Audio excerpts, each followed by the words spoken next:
Nosso tema, então, hoje é completar, ou, na realidade, prosseguir nesse tópico, o Evangelho restaurando o projeto original de Deus. Então, vamos lá. Vimos o projeto original de Deus em toda a sua amplitude, particularmente para o trabalho. Vimos isso. Qual o projeto original de Deus para o trabalho? Limpamos a nossa visão, desembaçamos os nossos óculos e pudemos enxergar com mais clareza. Era isso. Esse é o design. Esse é o projeto original de Deus. Super importante. Vimos também como este projeto original de Deus ficou ameaçado, ficou desafiado, ficou, para muitos, em muitos casos, interrompido pela queda, pelo pecado. Até que chegamos ao ponto que estamos tratando aqui. O Evangelho tem boas novas para o trabalho. E para entendermos as boas novas do Evangelho para o trabalho, nós precisamos ter muita firmeza sobre o que é essencialmente o Evangelho. E como vimos no domingo passado, o Evangelho essencialmente é esse anúncio sublime, maravilhoso, incomparável, indizível, sensacional de que chegou. Ele chegou, o reino de Deus chegou e que não precisamos mais esperar. Já podemos viver nele agora, já! Esta é a essência do Evangelho. Quando acompanhamos os passos de Jesus ao longo de todos os evangelhos, os 4 evangelhos, a essência da essência da essência é essa. Jesus quis anunciar e tangibilizar, mostrar com ele que o reino de Deus prometido agora era o reino de Deus inaugurado. E que nós, sim, esperamos esse reino de Deus ser consumado, mas podemos e devemos viver nele já, porque ele já foi inaugurado. E isso faz total diferença no trabalho. Total. No nosso trabalho, nas suas diversas dimensões de trabalho, faz total diferença trabalhar com isso em perspectiva. O reino de Deus chegou. A pergunta, então, é o que é esse viver no reino? E eu vou, terminando aqui essa recapitulação, eu vou propor a você o seguinte: o que é viver no reino, eu tentei sintetizar nesta figurinha. Peraí. Deixa eu tirar Colossenses para... Não, vamos voltar para Colossenses. Tá bom. Essa figurinha. Agora eu quero pedir a vocês o seguinte: quem se habilita a explicar essa figura? Por favor. Aqui estão condensados diversos conceitos que nós fomos apresentando e acumulando, espero, desde a primeira aula.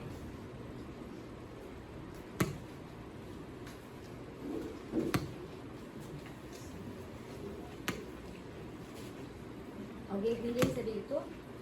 Até agora não, é você. Então, pode falar. Peraí, merece até o microfone. Peraí. Essa tem que ficar gravada. Então vai, Lorena. Ela coloca o microfone.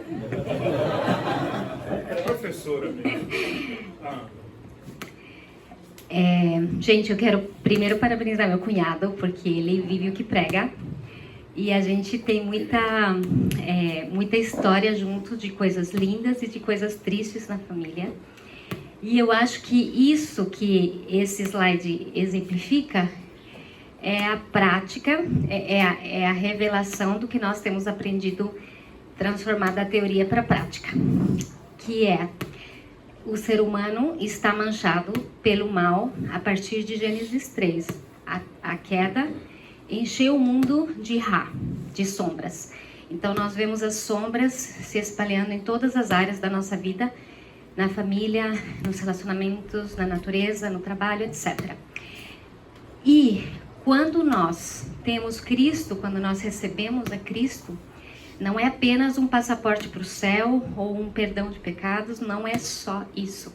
É a gente ser transportado de um reino de trevas para o reino da luz. E quando a gente faz isso, e é uma decisão nossa, é uma mudança de visão constante, porque o tempo todo nós estamos olhando no horizonte da nossa realidade, no horizonte da nossa visão limitada, no horizonte dos nossos pares, de tudo. Quando a gente decide sair dessa visão e olhar para o alto, olhar para o que Deus tem para nós, como que o reino dele funciona, como que o reino dele tem outros princípios, outras chaves, outras ferramentas, tudo. Aí ele fala, muito bem, filho, mais um passo, vem mais perto. É assim que eu quero que você funcione. E aí a gente entra pro Tov, a gente experimenta aquela delícia que é viver no esconderijo do Altíssimo, descansar na sombra do Onipotente, é se sentir filho amado, é saber que Jesus Cristo, nosso primeiro, é o primeiro da criação e que nós somos chamados a sermos como Ele, e que a gente experimenta esse ciclo do bem, que é a vida da Trindade em nós. E isso cura relacionamentos, isso cura nossa tristeza, isso nos dá esperança, e a gente fica nesse ciclo do bem. E tem que vigiar sempre para a gente não voltar de novo para a visão limitada das sombras. A gente tem que, e um ao outro, a gente, em família, se estimula para que a gente venha pro Tov.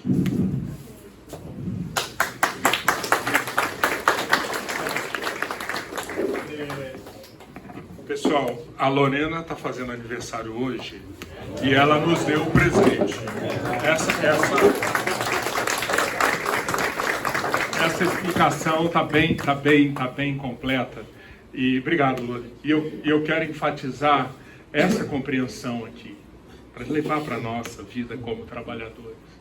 Quando nós falamos que ingressamos aqui nessa nuvem amarelo pálido, é um amarelo meio pálido, essa nuvem. Ingressamos, que coisa linda, maravilhosa. É verdade, não precisamos ficar mais reféns do mundo da morte, do Ra, das sombras. Isso é maravilhoso. Mas mais maravilhoso ainda é enxergar isso. E é o que o Evangelho nos mostra.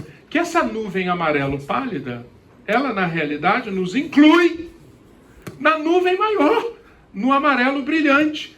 E a nuvem que representa ali, essa nuvem do amarelo mais brilhante, é nada menos do que a vida da Trindade. É nada menos que isso. O Evangelho está comunicando isso, que Deus fez um canal, Deus criou uma estrada, Deus abriu um caminho, e nós podemos ingressar nesse reino, que não é simplesmente o reino que é uma contraposição ao reino das trevas, não, é nada menos do que o reino do seu Filho amado, onde habita o Filho amado, habita o Pai, habita o Espírito, é a Trindade, é a vida da Trindade. É nada menos do que isso que nós temos a viver, temos a experimentar como receptores do Evangelho. Agora, é importante nós encararmos um ponto que já foi falado aqui também. Aquela figura expressa o que o Evangelho anuncia, mas o Evangelho também reconhece que temos que lidar com muitos obstáculos para viver dessa forma, para vivermos ali o tempo todo, na nuvem amarela. Os nossos adversários estão atuando continuamente e na forma de diversos outros reinos, que não o reino de Deus, são outros reinos. Reinos onde o governo é da morte, do Ra, das sombras. Só que esses outros reinos estão presentes aqui, do lado de fora, mas estão presentes também onde? Lá dentro. Vocês perceberam a sutileza do meu desenho? Se pelo menos um percebeu, eu já vou estar realizado. Perceberam? Perceberam não, né? Chatinho. Olha, eu vou dar uma outra oportunidade aqui, hein? Olhem só como é a figurinha. o ser humano, certo? Ser humano. Agora, esse mesmo ser humano representado... Tudo bem? Entendido? Entendeu não? O que essa figurinha está representando? Que tem lá, né? Lá, esse caminho para viver integralmente aqui, ele é tão espinhoso, e já estava lá em Gênesis 3 previsto que seria, né? Ele é tão espinhoso, tem tanta resistência, tem tantos obstáculos, porque no projeto de Deus está mantido o ser humano com essas características que podem ser chamadas de carne, natureza do pecado, a lei do pecado e da morte. Como que os nossos adversários atuam? Como? Vamos falar um pouco sobre isso. Nossos adversários, o tempo todo, estão presentes: Satanás, carne e mundo. E um texto como Efésios 2, 1, 3 é bem completo sobre isso. Observem. Antes, vocês viviam como? Ali é o reino do Ra, certo? Vocês estavam mortos em suas transgressões e pecados, e ali vocês viviam. Aquele era o ambiente de vocês. Como se caracteriza esse ambiente? Quando vocês seguiam a presente ordem deste mundo, o príncipe do poder do ar, e viviam entre eles para satisfazer as vontades da nossa carne, seguindo os seus desejos e pensamentos. Percebem ali os três? Então os três, certo?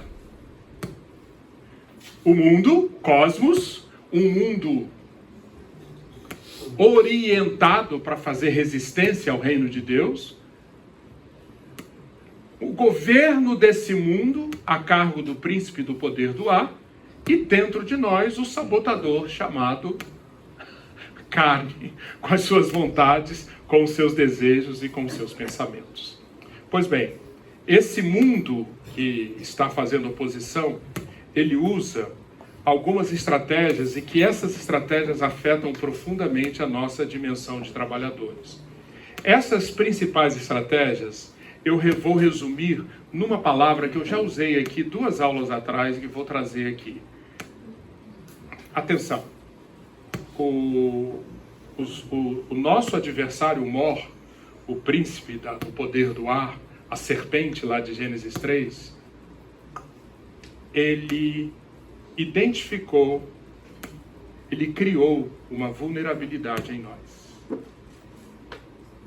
E o trabalho dele é explorar essa vulnerabilidade. A palavra-chave é vulnerabilidade. Eu usei essa figura e volto a usar quando falei lá atrás daquele cidadão. Tem ali, obrigado, querido. É o fundador, o primeiro CEO do Facebook, Sean Parker.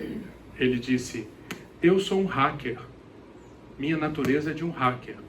O trabalho principal do hacker é descobrir vulnerabilidade e explorá-las. É isso. Muito bem colocado. O mindset, como funciona a mente por detrás de tudo que aconteceu e que acontece o tempo todo na nossa vida. É um hacker explorando as vulnerabilidades que ele implantou em nós. Essas vulnerabilidades estão ligadas a 7 áreas básicas da natureza humana. Eu vou voltar a esse ponto, eu falei rapidamente domingo passado, mas eu vou voltar e daqui a pouco explico por quê. Nós temos essa vulnerabilidade porque fomos criados como administradores, responsáveis, mordomos por todas essas 7 áreas. Ninguém consegue fugir disso. É a natureza nossa. E atenção, não há nada de errado nisso. Em si mesmo, não há nada de sombrio, não há nada de trevas aqui. Isto é parte da imagem e semelhança de Deus. Nós temos na nossa natureza a fome e sede por identidade, autoridade, propósito, moralidade, administração de posses, controle das circunstâncias, relacionamentos. Nós temos isso. Acontece que essas áreas básicas da nossa natureza, elas geram desejos, emoções e pensamentos. Desejos, emoções e pensamentos. Eu vou me ater aqui aos primeiros, desejos e emoções. Pensamentos, deixemos para uma outra oportunidade. Então, o tempo todo, nós, seres humanos, na área da identidade, na área do propósito, qualquer uma destas áreas, nós somos geradores de desejos. E também, esses desejos, interagindo com as nossas carências, com a nossa fome e sede, esses desejos produzem sintomas emocionais. Como eu comentei no domingo passado, emoção não é a mensagem, é o mensageiro. Emoção está falando dos desejos. Emoção está falando dessas áreas. Daí, por exemplo, na área do propósito, desejos, sucesso, alcançar propósitos, reconhecimento, realização. Emoções normalmente associadas a esses desejos ligados à área do propósito, no contexto de um ambiente de queda. Caímos. E entramos naquele mundo no qual, constantemente, Satanás, o cosmos, o mundo e nós mesmos, a nossa carne, lidamos ou tentamos lidar com essas vozes que são geradas a partir da nossa natureza. E isto, normalmente, toma forma de frustração. No caso dessa área aqui, frustração, tédio, apatia, egoísmo, competitividade, indiferença, preguiça, escravidão ao status, dependência da imagem que outros têm de mim. Percebe? Vulnerabilidade gerada a partir de algo que foi feito bom, muito bom. Que algo que foi feito para expressar a imagem e semelhança de Deus. Mas que é algo que acabou sendo atacado por esses hackers. Hackers de fora, hackers de dentro. E assim ficamos envolvidos, se deixarmos, envolvidos nesse mundo com as trevas nos governando. Sim, a moral da história é que a estratégia usada pelos nossos adversários para colocar os obstáculos para a nossa vida no reino de Deus não são estratégias simples e não são estratégias fáceis de serem encaradas e vencidas. Nossos adversários tentarão fazer uso dos nossos desejos e sintomas emocionais gerados pelas demandas da nossa alma, fazendo com que essa busca leve a diversas formas de escravidão. Ok. Entendido até aqui? Repete essa última frase. Aqui. Tá? Diversas formas de escravidão.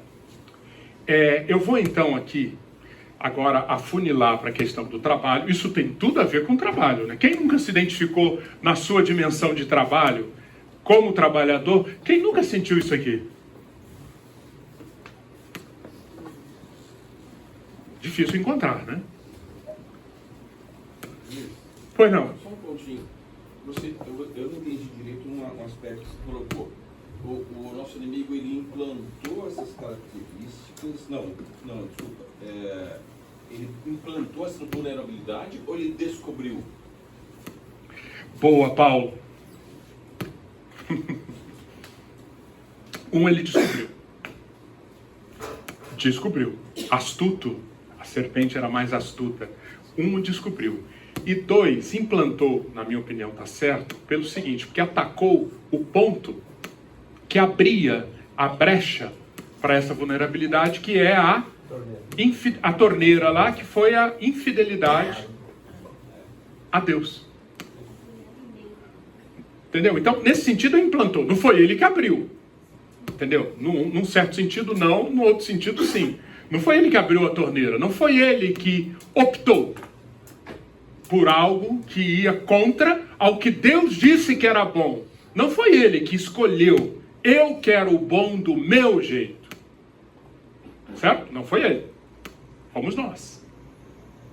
Então, num certo sentido, ele criou as condições, ele tentou. Mas, num outro sentido, ele implantou, porque ele conhecia a nossa estrutura e apostou nisso e deu certo. Tudo bem? Então, eu acho que implantou cabe. Tudo bem? Beleza.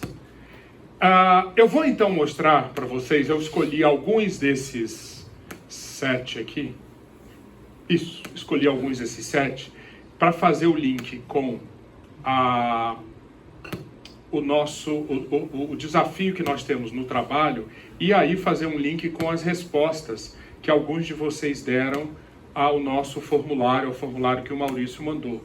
Super obrigado a quem respondeu, super rico, muito rico, obrigado mesmo, ajudou-nos demais a fazer esse direcionamento para as questões mais práticas que isso é o propósito dessas 3 últimas aulas. Então vamos lá.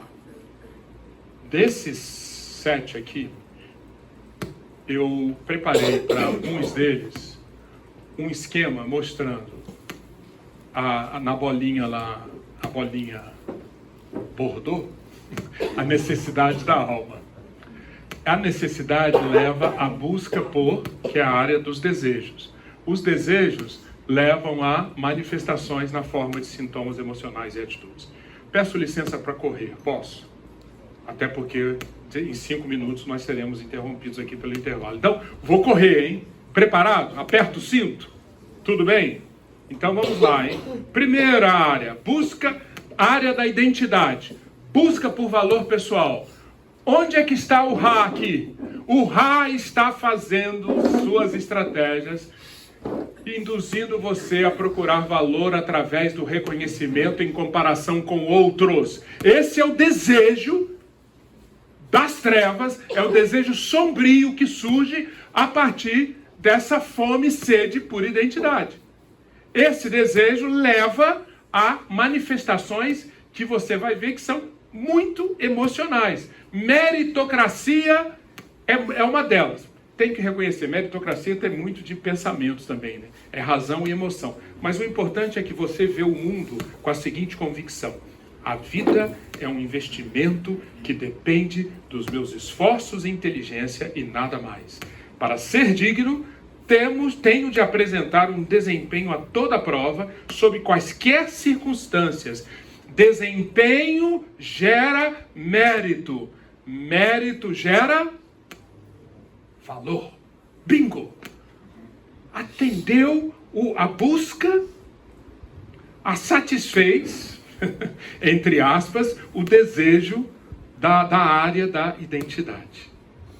Segunda área agora, a área da autoridade. Na área da autoridade, a minha busca, a canalização dos meus desejos é por controle. O Ra, a morte, as sombras, vai tentar me induzir a entrar num jogo de buscar controle através dos meus caminhos próprios de manipular outros, que leva a diversas manifestações emocionais. Por exemplo, tornamos-nos supervigilantes. Controle, atenção, controle, autoridade, controle, autoridade. Consequência, no meu mundo emocional, a vida como um desafio, constante. A minha convicção maior valida uma cultura focada somente em resultados, dever do desempenho, menos tolerância e concentração. Rejeitamos tudo que prejudique a sensação de controle que queremos ter sobre nossa vida e, dentro do possível, da vida dos outros também.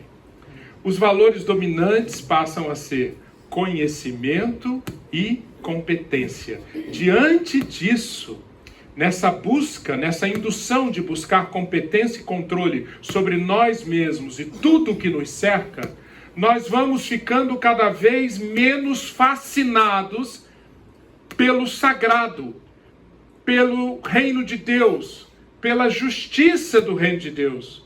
Os valores dominantes passam a ser conhecimento e competência.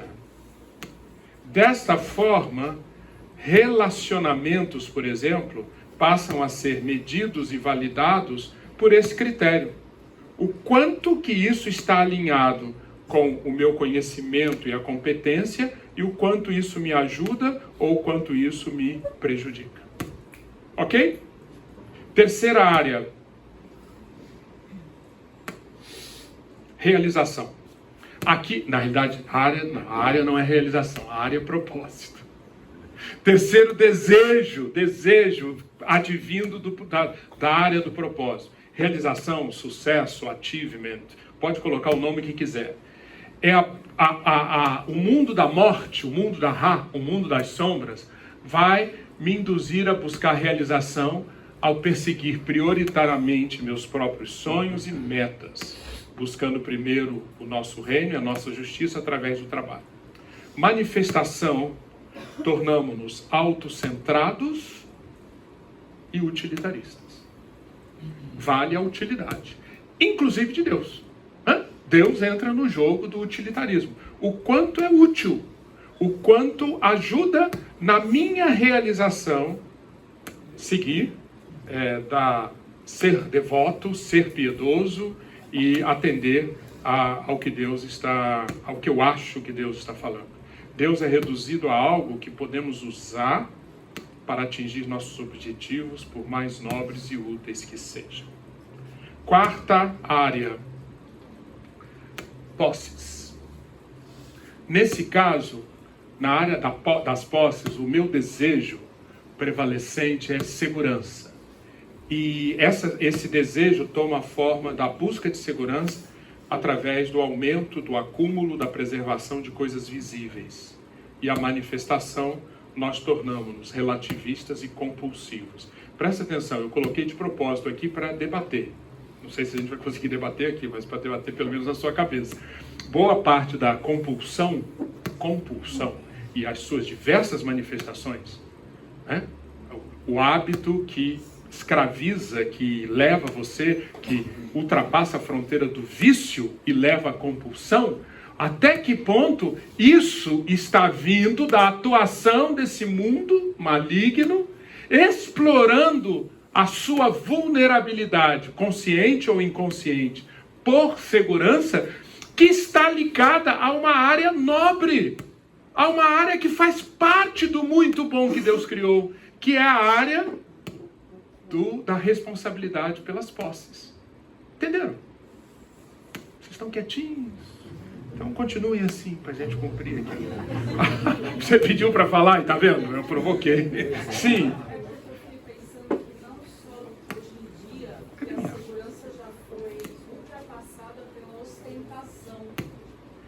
Eu não sei se foi ultrapassada. Excelente ponto. Ostentação. Boa, que é um fato, né? As redes sociais, então, são extremamente fomentadoras disso. Ostentação. Ela é mais adequada à área de posses ou, por exemplo, identidade. Você percebe? Ela vai navegando, na minha opinião, em mais de uma dessas áreas aí. Para terminar aqui esse ponto, uma quinta área muito importante, ninguém consegue viver sem ela, por mais estoica que a pessoa tem de ser, né? A questão das circunstâncias. Isso é parte da nossa estrutura e o mundo do Ra busca criar em nós, com relação a essa questão da segurança, das circunstâncias, a busca da paz pessoal que nós temos, e não tem problema nenhum nisso, atenção, não tem problema nenhum na busca por paz pessoal, A questão é que o mundo das trevas vai induzir-nos a buscar paz pessoal na eliminação das circunstâncias desconfortáveis. E isso muito facilmente propicia o quê? Murmuração, intolerância, nos torna excessivamente críticos. Percebe? Tudo isso é manifestação emocional que pode ter virado um vício em nós, inclusive no trabalho. E esse vício, se nós procurarmos o fio da meada, está onde?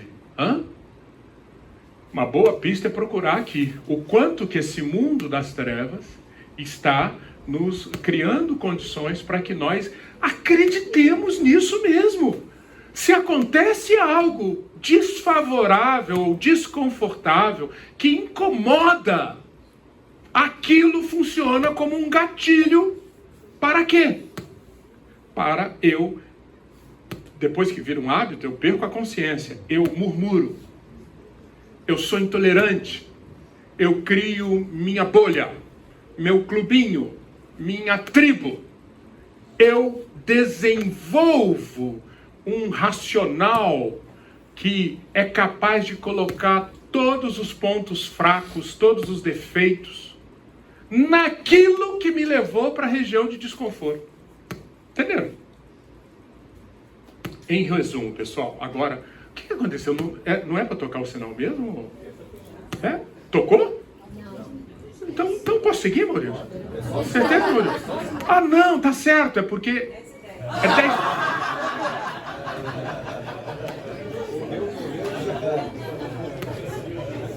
Para quê, né? E ocupou 1 minuto precioso do nosso tempo. Para colocar todo mundo no recreio na hora certa. Viu, Dorileia? Homenagem a você. Já que você está aqui, eu vou fazer isso.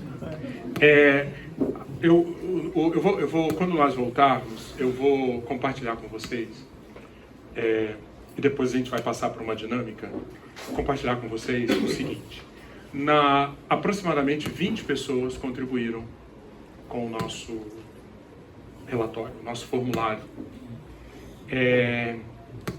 Eu, lendo, e digo a vocês, eu me fiz questão de não olhar nome. Alguns colocaram nome, outros não colocaram, e realmente eu prescindi disso. E fiquei olhando a frase.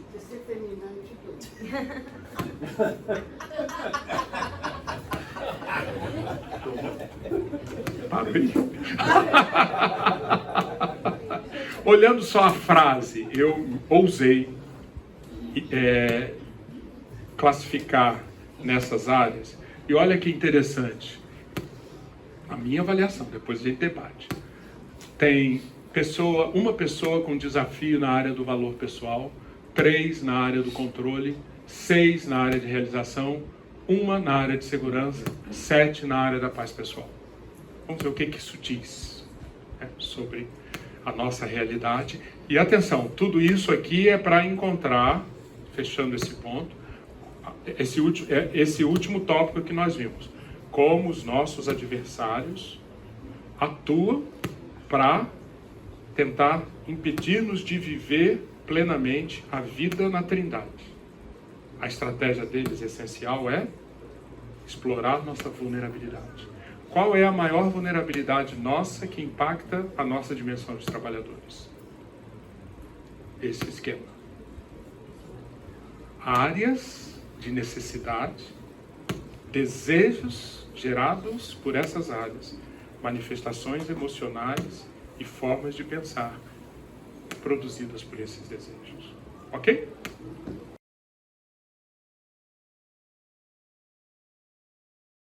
Bem, conforme eu expliquei, ao pegar os comentários que vocês mandaram e linkando com esses desejos e o que esses desejos provocam,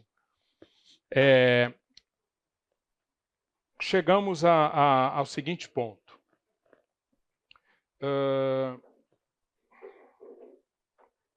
E aqui fica, de novo, eu não sei quem gerou qual dessas frases, mas quem está aqui e gerou a frase vai se identificar e pode ficar a dica. A dica é a seguinte: enxergue esse desafio que normalmente está ligado a uma área emocional.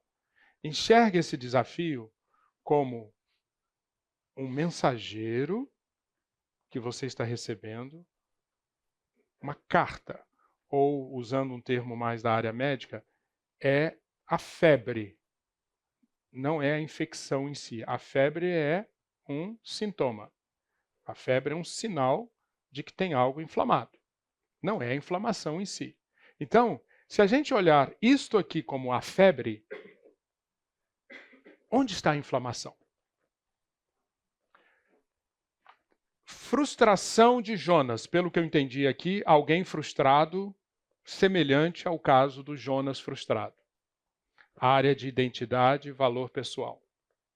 Na área de controle, o maior desafio tem sido manter uma postura cristã diante de pressão, cobranças e conflitos. Como harmonizar trabalho e descanso. Como lidar com relacionamentos baseados em interesses, desinteresse pelo próximo, tanto colegas quanto clientes, inveja, competição, falsidade, grupos isolados. Minha visão é que isso aqui está predominantemente ligado à área de autoridade na busca por controle.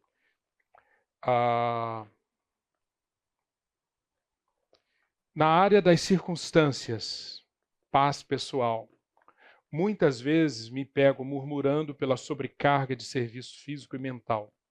Até o começo desse curso, fazia as tarefas do lar sempre reclamando e mal-humorada. No trabalho remunerado, tinha minha fuga, meu ídolo. Dificuldade de amar o próximo devido à incompetência em atividades e estresse no gerenciamento das tarefas. Estou me segurando aqui para não entrar em comentários. Não vou entrar. Depois da explicação que eu dei no primeiro período, aí vocês têm que fazer as conexões. Um cliente agressivo e caluniador é o meu desafio. Sugou todas as minhas energias. Só a grande demanda que é ser dona de casa, esposa, mãe, avó e socorrer o próximo. Que desafio.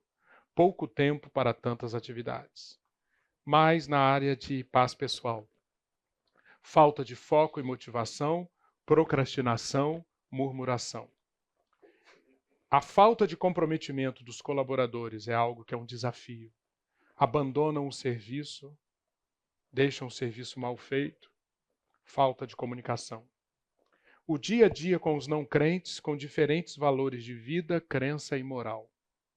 Talvez você pergunte, isso aqui, o incômodo, o desconforto, o desafio de ter que lidar com um ambiente em que não crentes, com diferentes valores de vida, crença e moral, constituem um constante desafio para mim, isso me incomoda muito, isso me dá muito desconforto. Não vou abrir, tá? Minha sugestão, a dica é, o fio da meada pega por aí, nessa questão de paz pessoal e circunstâncias. Minha dica. Outra área, a área de propósito. Na busca por realização, por sucesso, ser uma liderança humanitária sem poder falar de religião com seus liderados. Entendem, né? Coloquei 2 vezes. Principalmente dar esperança a quem não tem. Aqui trata-se de uma médica de hemodiálise, pelo que eu entendi, e manter um sorriso mesmo sabendo que está atendendo a um paciente que não tem motivos ou não tem muitos motivos para ter esperança. Como trabalho no setor comercial, os desafios são vários. Enfrentar a concorrência, manter-se atualizado, baita de um desafio na área do propósito. Ainda em realização, muito se fala a respeito da excelência no trabalho, conforme Colossenses 3:23. Mas como saber se esta excelência pode estar escondendo o culto a um ídolo chamado sucesso profissional? Como saber onde estão os limites? Pegou na veia. Muito bom, muito bom, muito bom. A resposta, na minha opinião, passa por tratar esse caminho aqui, de colocar o Evangelho para tratar da nossa fome e sede de propósito e dos desejos por realização advindos daí.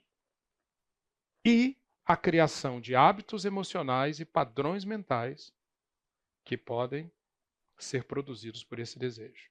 Deixar o Evangelho trabalhar isso. Bem, hoje estou em um novo trabalho, faço um trabalho porta a porta, visito vários clientes dos quais eu preciso gerar um diálogo. Isso tem sido um desafio enorme, porque não era a minha área de atuação. Entendo que isso será importante ser desenvolvido para que eu possa falar do amor de Cristo. Beleza? Agora, segurança. Algum sincero ou alguma sincera colocou isso aqui. Ambição excessiva, idolatria, carreira e dinheiro. Bem, nessa busca por valor pessoal, controle, realização, segurança, paz pessoal, os nossos adversários estão presentes, querendo nos enjaular, querendo nos colocar nessas jaulas mentais, emocionais, e com isso inviabilizar ou dificultar o que é a mensagem do Evangelho. Que eu não preciso mais viver aqui. Várias dessas manifestações que nós vimos, já vimos, vêm daqui. Eu não preciso mais viver aqui. Mas eu posso experimentar essa vida na nuvem do reino, no ambiente do reino, que vai tratar todos aqueles pontos e vai fazer essa vida na nuvem do reino, vai respeitar e vai considerar todas essas 7 áreas minhas. Isso é belíssimo, gente. Eu vou fazer uma proposição aqui.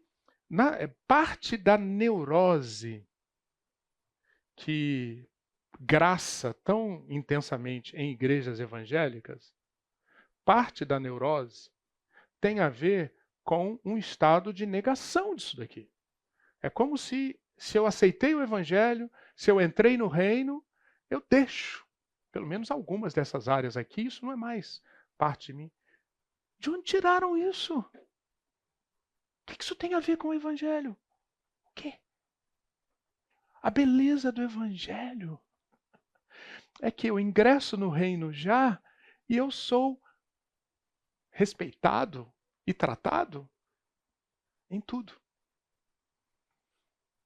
Bem, para isso, eu preciso seguir um caminho para superar esses obstáculos.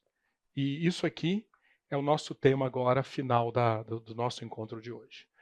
Vamos lá. Qual o caminho para superar os obstáculos? Para superar isso?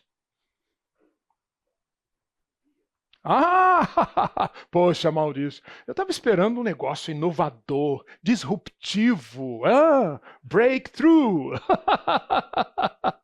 Eu estava esperando uma fórmula, um comprimido, alguma coisa, uma oração poderosa. Um caminho, disciplina. Baseando-nos na premissa. Qual é a premissa? Qual a premissa?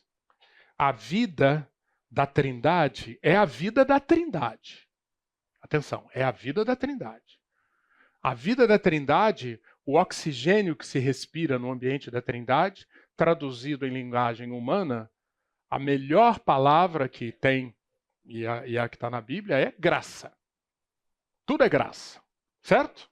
Isto daqui, Pai, Filho e Espírito existem desde sempre, existem plenamente desde sempre, no ambiente marcado pelo que a Bíblia chama de graça, que do lado de cá, né, nós temos um vislumbre do que é. Quando chegarmos do lado de lá, nós vamos ter imensas surpresas sobre o que isso é. Na realidade, é imensamente, é infinitamente maior do que a gente consegue captar do lado de cá. Mas é graça. Então é graça, certo? Agora, a graça, ela vem até nós disponibilizando os recursos e para atuar em nós. Essa graça, em muitos dos casos, como já falamos aqui desde os nossos primeiros encontros, muitos dos casos, essa graça, ela vai atuar quando encontrar em nós a receptividade a ela na forma de permitir que as visões que a graça me passa cheguem ao meu coração. Por enquanto está no nível do olhar, importantíssimo. Elevo os meus olhos, a minha alma sobe para ti e contemplo o Senhor. Lembram o Salmo 25, que a gente estudou nos áudios? Salmo 25, maravilhoso. Eleva a minha alma, meus olhos estão fixos continuamente em ti, Senhor. Visão. Mas a graça, o ciclo da graça, para operar continuamente, ela precisa mobilizar nosso coração, nossas deliberações, nossa intenção. E a grande evidência de que mexeu no coração é quando vem para o campo prático dos ajustes. Quando nós aceitamos fazer os ajustes em nossa vida. Ok? Essa vida de graça que se manifesta por esse caminho, visão, intenção, ajustes, as duas grandes visões que eu preciso ter para esse ciclo da graça girar, duas grandes visões, primeiramente, essa, que está sintetizada naquela maravilhosa passagem de Gálatas 6:15b. O que importa é ser o grande valor, o que verdadeiramente importa da minha existência, isso tem tudo a ver com o meu trabalho, é que eu sou participante da nova criação. E essa era futura, eu já ingressei nela. Rapidinho aqui, pessoal. O que os apóstolos discerniram, que veio complementar o ensino do Antigo Testamento, o que os apóstolos discerniram e que é fundamental para a nossa prática hoje, é que Deus, sim, escolheu um momento de romper com tudo que está ligado àquela criação atingida por Gênesis 3, que deixou-nos num estado de alienação. Deus escolheu fazer isso de que maneira? Prometendo uma nova criação, substituindo a velha criação. E nessa nova criação, tudo que foi tocado pelo pecado, tudo que entrou nesse estado de alienação, será substituído por algo restaurado. O que os apóstolos discerniram é que, enquanto no Antigo Testamento os autores dos livros bíblicos parecem que viram que isso era uma linha apenas que iria acontecer, a nova criação iria substituir de uma vez por todas a velha criação, o que o Novo Testamento nos revela é que não. Deus escolheu deixar um tempo entre essas duas linhas em que a velha criação estaria presente, mas, e aqui o Evangelho entra, a nova criação já teria começado. Já começou. Isso é o Evangelho. Então, isso explica esse estado de coisas da operação do Ra, ao mesmo tempo em que temos o Tov para escolher. É porque esse é o nosso tempo. E nesse nosso tempo, Deus cuidou de fazer acontecer uma série de promessas que estão ligadas à nova criação. Já começaram, já aconteceu. Ou seja, a nova criação na qual os céus descem à terra, essa nova criação já começou. Começou com a cruz, com o túmulo vazio, com a descida do Espírito Santo. E a partir daí, conforme Hebreus 6:5 declara, Deus traz para o agora, para o já, diversos poderes do mundo vindouro. Isso o Evangelho declara, essa é a nossa convicção. Então, por exemplo, ser declarado justo. Essa é uma bênção da nova criação. Não é da velha, não. Ser declarado justo, justificado, é coisa daqui, ó. E a beleza que os apóstolos enxergaram é que não é necessário esperar o retorno de Cristo. Essa linha aqui. A justificação é um poder, é um dom do mundo vindouro do qual nós podemos nos apropriar agora. Santificação. Ser santo como Deus é santo. Ser transformado cada vez mais no caráter de Deus. É um dom daqui, mas que está disponível agora. E terceiro dom, eu só vou falar de 3, dos muitos. Essa santificação só é possível porque o Espírito Santo, Maurício. Dom escatológico, gente. Se vocês forem para o Antigo Testamento, o Espírito descendo, habitando, pleno no meio do povo, isso é dom escatológico. É do final. Mas o que o Novo Testamento revela? O que o Evangelho traz? Não precisa esperar. Já veio. Então, a trabalhar movido, mobilizado pelo Espírito, toda vez que um trabalhador faz isso, sabe o que está acontecendo? Poderes do mundo vindouro em ação. É o escatom presente hoje. Viver o Evangelho é compreender isso. E a segunda compreensão é que já participamos da vida da Trindade. Gente,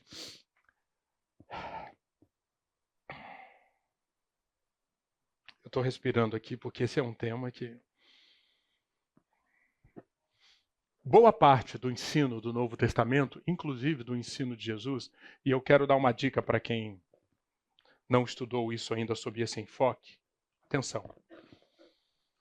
João, capítulo 13, é a cena em que Jesus, preparando os seus discípulos, ali na lição final que ele quer dar, ele lava os pés dos discípulos. Logo, logo ele vai ser entregue, João 17, crucificado, etc. Todo o trecho entre João, final de João 13, 14, 15, 16, sabe o que Jesus está falando ali?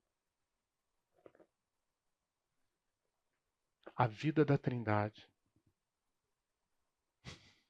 E o fato de que ele veio abrir caminho, criar o primeiro momento para essa participação na vida da Trindade, que ele vai, logo, logo, com sua crucificação, sua ressurreição e ascensão, o que ele vai fazer? Preparar moradas. Certo? Vou preparar moradas. Por quê? Porque onde eu estiver, o propósito de Deus é que vocês estejam também. Show!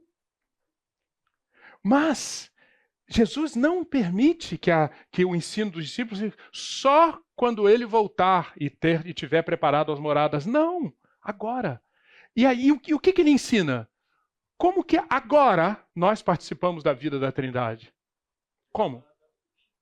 Como? Sim, ele manda o substituto. Esse é um instrumento para isso. Mas essa vida experimentada, executada e viabilizada por esse substituto, que vida que é essa? Qual o nome que Jesus dá a essa vida da Trindade praticada depois que ele for embora para preparar lugar? Qual? É a vida Zoe. Eu estou fazendo a pergunta errada mesmo. Sim, é a vida Zoe, mas a prática disso, a tangibilização disso, é qual característica? É qual virtude? Não, a santificação é o processo que nos leva a isso. Não. O que Jesus? Eu lhes dou um novo mandamento. Qual é? 2 pontos. Que vocês amem uns aos outros como eu acabei de mostrar. Eu sou da Trindade. Eu vivo lá. Eternamente vivi lá. Está falando alto, né? Eternamente lá. Eu vim aqui, passei esse tempo com vocês, e sabe o que eu queria mostrar acima de tudo? Que o que existe lá, que por sinal é essa graça em ação, e essa glória que é gerada, graça, glória e amem uns aos outros como eu amei. É isso. Você quer viver a vida da Trindade, participar da vida da Trindade?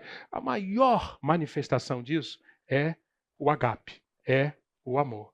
Foi isso que Jesus disse: vocês não vão ficar órfãos. Eu estou indo, vou preparar moradas. Fiquem tranquilos, as moradas estarão lá esperando por vocês. Mas não entendam, não achem que vocês podem viver do jeito que vocês querem enquanto não se encontrarem comigo. Não. Porque a morada agora é o quê? É o agape, é o amor. Residir em Deus é amar.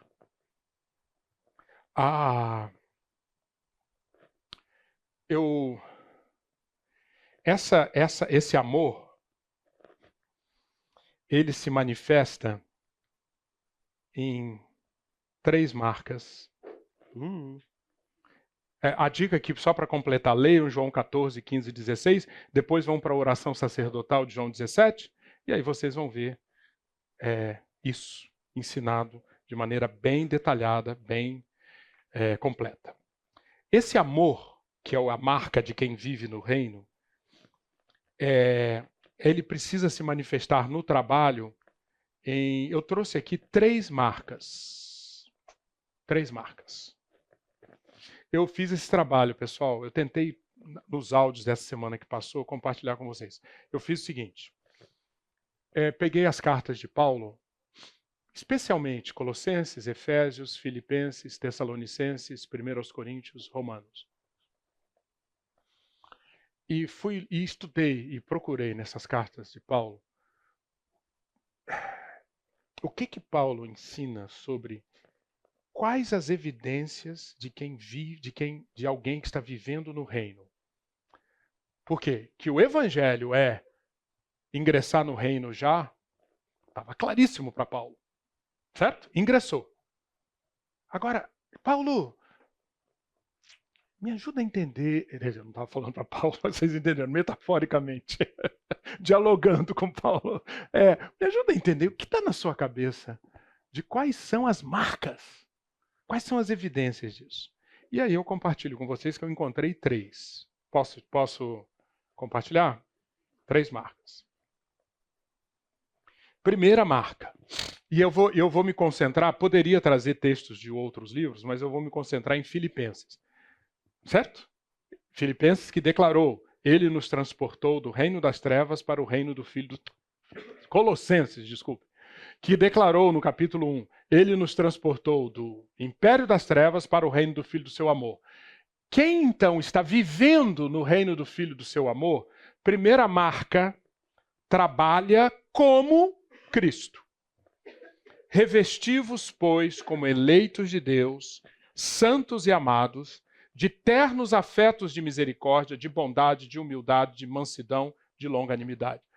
Vocês estão vendo aqui? É o caráter de Cristo. Tudo bem? Certo? Ele está falando do caráter de Cristo. Implicitamente, o que ele está ensinando é: revistam-se de Cristo. Todas essas características, misericórdia, bondade, humildade, mansidão, longanimidade. E uma palavra ou uma expressão que poderia resumir, sintetizar tudo isso que ele está dizendo aqui, sabe qual é? Autodoação incondicional. Autodoação incondicional, que é uma marca dos participantes da vida da Trindade. Se nós olharmos na eternidade, Pai, Filho e Espírito, aquela vida que eles têm, grande marca, autodoação incondicional. E, portanto, para Paulo, se você vive no reino, Deus trabalha no seu coração, o Espírito Santo de Deus move o seu coração. Sabe para quê? Para fazer com que a autodoação seja cada vez mais a sua reação natural aos desafios que requerem algo de você. Eu gosto da seguinte metáfora, que, na minha opinião, expressa bem a pulsação da Trindade. O coração da Trindade pulsa como? Pulsa como? Pulsa como? Pulsa como? E graças a isso a vida existe. Aí eu fui buscar a metáfora do nosso coração. Como que o nosso coração pulsa? Como que o nosso coração pulsa?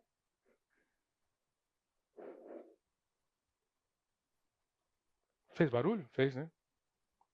Fez? Bem, o nosso coração, ele tem um movimento de relaxamento dos músculos dele para receber um sangue que está chegando, que precisa ser levado para o restante do corpo, purificado. Mas antes, para ser levado, antes, o coração precisa relaxar. Certo? Diástole. Mas esse sangue que chegou, se o coração funciona bem, agora ele tem que ser bombeado. Ele tem que ser levado para o corpo. Né? Sístole. Para mim isso é uma boa metáfora do que acontece na essência do universo. E mais particularmente na essência da Trindade. Diástole, sístole. Diástole, sístole. Diástole, sístole. Filipenses capítulo 2 talvez seja no Novo Testamento o hino, a poesia mais completa e eu acho mais bonita para descrever isso. Filipenses 2. Mas você quer ver isso na prática? Não numa poesia, mas na prática? Veja o Evangelho, os Evangelhos e veja a vida de Jesus. Diástole e sístole. Você quer ver isso na prática? Acompanhe a vida de Paulo. Diástole e sístole. E quando nós falamos, quando nós enxergamos que a primeira marca de quem vive no reino é autodoação incondicional, é isso daqui, pessoal. Como nós somos resistentes para a diástole. Que a diástole é que é o... A diástole é o despojamento, é a renúncia, é a sujeição, é o se segurar pelo bem, pela vida maior. Não a sua somente. Você não olha só a sua. Você discerne onde está o Tov, onde está o bem, onde está a propagação da vida. Você discerne isso e Deus lhe indica. Para a vida se propagar nessa circunstância, você precisa fazer uma diástole. Opa! Entenderam? Isso, no trabalho também. Quando... Claro. Essa diástole é genial no sentido de que eu saio da roda viva do mundo, de entender que eu vou encher as minhas necessidades mais íntimas no mundo e, na verdade, vou enchê-las de Deus. Ou seja, Deus presente em mim, a sua graça, o seu Espírito, a sua alegria e todas as virtudes do Espírito Santo é que me enchem o suficiente para que eu não busque essas realizações, essa identidade no mundo, e sim preenchida nele, eu posso então agir com misericórdia para quem não tem essa visão ainda. Sim, a gente percebe, né, quem faz isso, e tomara que todo mundo aqui faça muitas vezes na semana, quem faz a diástole percebe isso, que a renúncia, o despojar que você está falando, Lorena, é um despojar, mas não é para ficar vazio. É um mistério isso, né? Ele não fica vazio. Mas é o reconhecimento de que para a vida ser bombeada, Deus está recrutando você, Deus está mobilizando você para fazer aquela renúncia, e ao fazer aquela renúncia, o sangue enche. O sangue é a própria vida dele, né? A história, a graça que ele quer fazer prosperar através de você. Não é para ficar vazio, acho que era isso que você queria colocar, né? Você fica cheio para, a partir daí, isso virar uma sístole, uma bendita sístole, e o mundo ser abençoado. Segunda marca. Primeira, quem se lembra da primeira? Trabalha como? Segunda marca, trabalha aqui. Agora, quem está na vibe de diástole e sístole não tem problema aqui para reconhecer isso. A famosa passagem de Colossenses 3, 22, 24. Servos. Ele está falando para trabalhadores, certo? Primeiro para os servos. Obedeçam em tudo a seus senhores aqui na terra. E aí dá um princípio que até aqui, né? Não servindo apenas quando estão sendo vigiados, acho que toda palestra motivacional fala isso, certo? Empresa, né? Não, trabalho, não como estão sendo vigiados, etc, etc. Mas trabalhem, aqui já começa uma diferença.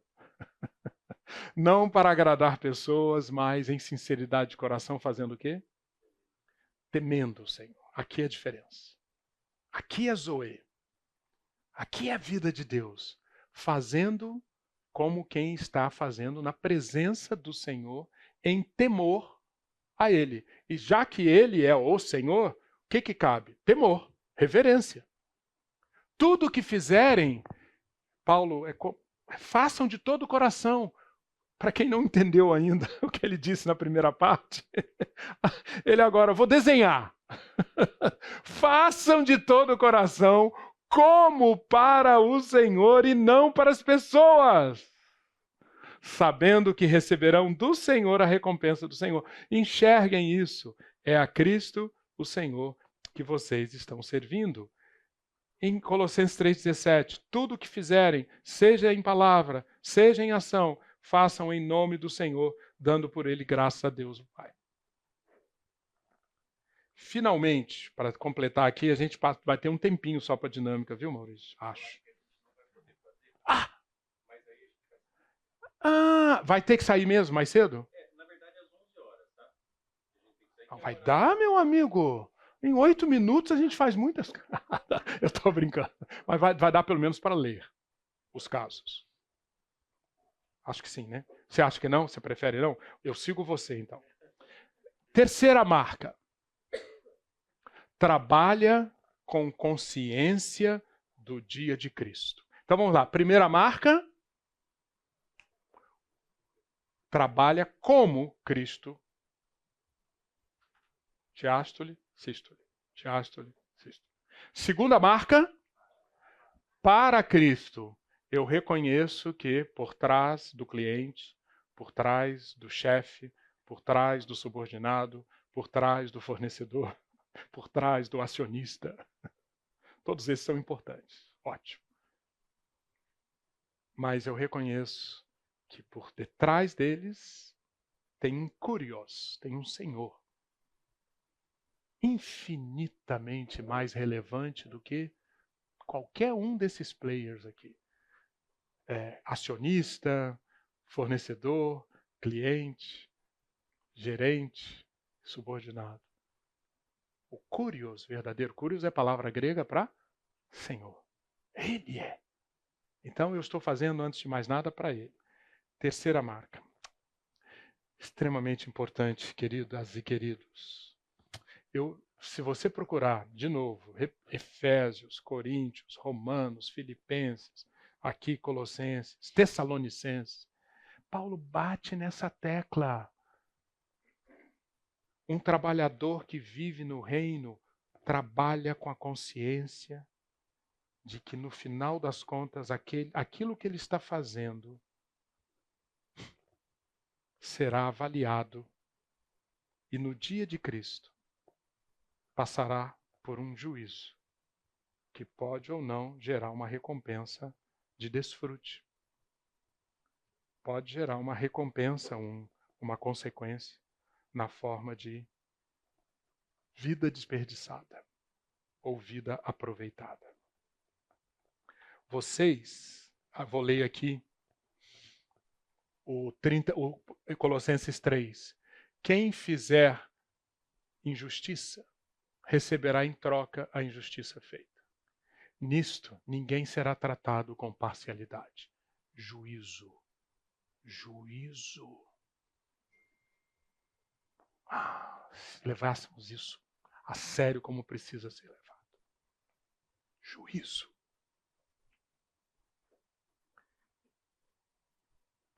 Senhores, eu também sou um trabalhador, para Paulo né? Tratem os seus servos com justiça e igualdade, sabendo que também vocês têm um Senhor no céu. Há uma recompensa a caminho. Discernir essa recompensa. E essa recompensa está assim, muito, muito sintetizada no próprio capítulo 3 de Colossenses, versículo 4. Quando Cristo, que é a vida de vocês, se manifestar, então vocês também serão manifestados com Ele em glória. Entenderam?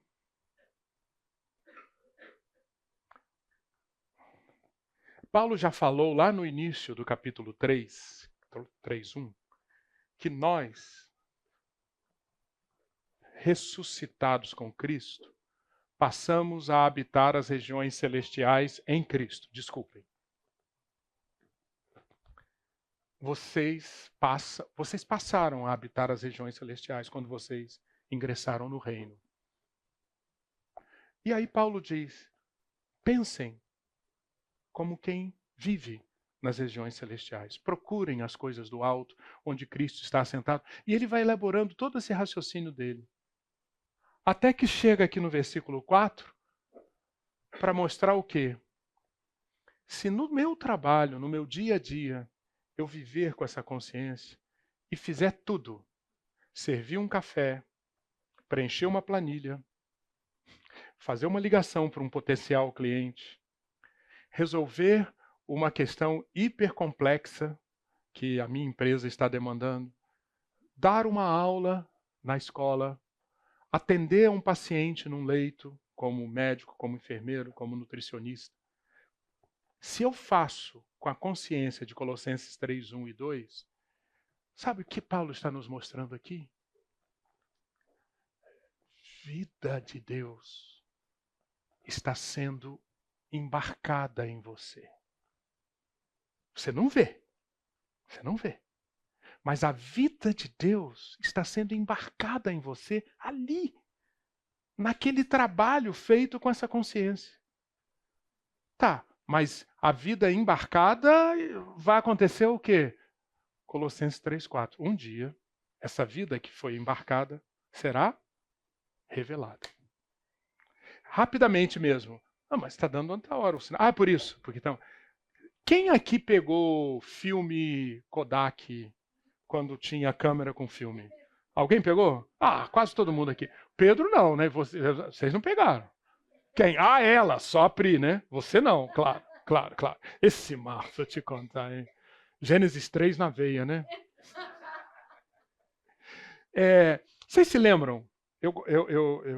Se lembram como era? Você chegava assim, num ambiente, pegava a Rosana aqui, clique. O que aconteceu com a imagem da Rosana? Virou prata, né? Ficou impressa num filme. Você consegue ver? Tá lá, mas está lá impressa. O que você precisa fazer? Levar para um revelador, certo? O que eu enxergo aqui, que Paulo está ensinando aqui em Colossenses, é isso.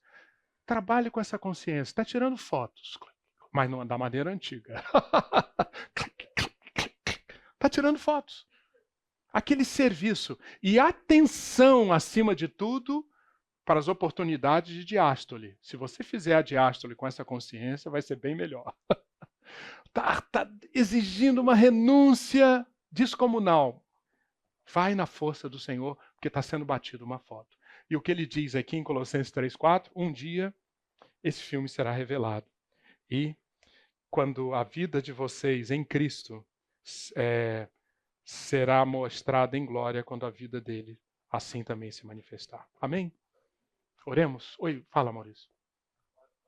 Vamos orar. Pai, obrigado pelos recursos aqui que o Senhor nos deu para passarmos esse tempo. Nosso pedido é que tenha sido um tempo de semeadura no Espírito.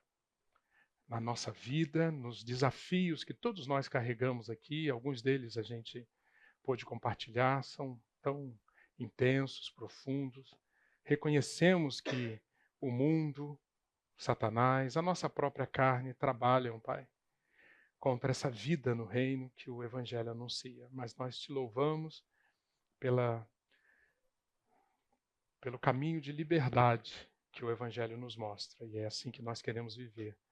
Que essas visões semeadas aqui se traduzam em intenções, nos ajustes, e que a vida do Senhor seja embarcada em nossa existência.